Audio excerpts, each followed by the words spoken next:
Hello everyone, আসসালামু আলাইকুম। Welcome back to my page কনাস কিচেন।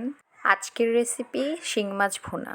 শিং মাছ ভুনা করার জন্য প্রথমে আমি একটা প্যান গরম করে নিয়েছি, সেখানে পরিমাণ মতন তেল দিয়ে দিয়েছি।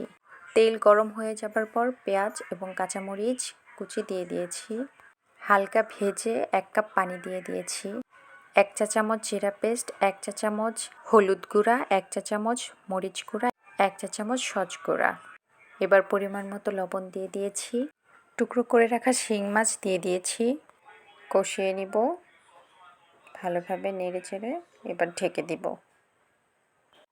এভাবে করে কষানো হয়ে এলে পরিমাণ মতন পানি দিয়ে দিব গ্রেভির জন্য, যাতে ভালোভাবে সিদ্ধ হয়। ভালোভাবে নেড়ে 20 মিনিট এর মতন সিদ্ধ করে নেব ঢেকে দিয়ে।